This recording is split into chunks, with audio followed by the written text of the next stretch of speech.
அனைவருக்கும் வணக்கம். இந்த பகுதியில் நம்ம அதிர்ஷ்ட புள்ளி அப்படின்ற ஒரு விஷயத்தை பற்றி தான் வந்து பார்க்க போகிறோம். அதிர்ஷ்ட புள்ளி அப்படின்றது எல்லாருடைய ஜாதகத்துலேயும் அது இருக்குதுங்க. அது கணிக்கிறதுக்கு உண்டான ஃபார்முலா இருக்குது. அதாவது என்னென்னா, ஜாதகப்படி சந்திரனுடைய டிகிரியும் லக்னத்தோடைய டிகிரியும் கூட்டி வர தொகையை சூரியனுடைய டிகிரியால் கழிச்சிடணுங்க. அதுக்கப்புறம் ஒரு டிகிரி வரும். அந்த டிகிரி எங்கே இருக்குதோ அதுதான் வந்து அதிர்ஷ்ட புள்ளி. இது சம்மந்தமான ஒரு ஃபுல் டீட்டெயிலான வீடியோ நான் நம்முடைய யூடியூப் சேனலே போட்டிருக்கேன்.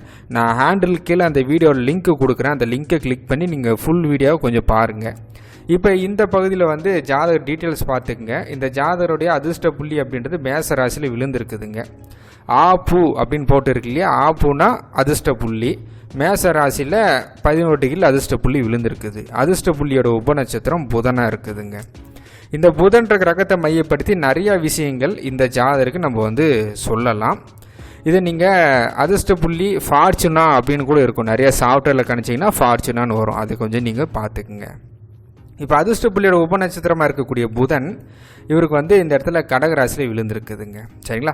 ஓகே. இப்போ இந்த அதிர்ஷ்ட புள்ளி உபநட்சத்திரம் புதனாக இருக்குது. இதை வச்சு ஜாதகருக்கு நம்ம என்ன பலன் சொல்லலாம் அப்படின்னு பார்த்தோம்னா, ஃபஸ்ட்டு விஷயம், எனக்கு வந்து ஒரு அதிர்ஷ்டமான ஒரு டே எது அப்படின்னு இந்த ஜாதகர் கேட்டார்னா, இந்த கால்குலேஷன் அடிப்படையில் இந்த புதன் உபநட்சத்திரமாக வந்திருக்கிறதால முதல் வந்து ஒரு அதிர்ஷ்டமான நாள் அப்படின்றது உங்களுக்கு புதன்கிழமை அப்படின்றது ஃபஸ்ட்டு சொல்லலாம்.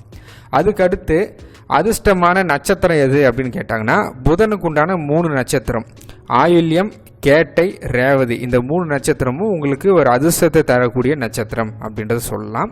அதுக்கு அடுத்து அதிர்ஷ்டமான கலர் வந்து புதனுடைய கலர் பச்சை கலர். அதிர்ஷ்டமான தெய்வம் அப்படின்றது நம்ம புதன் அப்படின்னாலே மதுரை மீனாட்சி, குருவாயூரப்பன், அதுக்கடுத்து மாதங்கி அம்மா, இந்த மாதிரி விஷயங்கள் எல்லாமே புதனை குறிக்கக்கூடியதாக இருக்கும். இது எல்லாமே வந்து அதிர்ஷ்ட தெய்வத்தில் வரக்கூடிய ஒரு விஷயங்கள். அதுக்கடுத்து அதிர்ஷ்ட மாதம் எது அப்படின்னு பார்த்தோம்னா, இந்த புதன் அப்படின்ற கிரகம் வந்து கடகராசியில் விழுந்திருக்குதுங்க.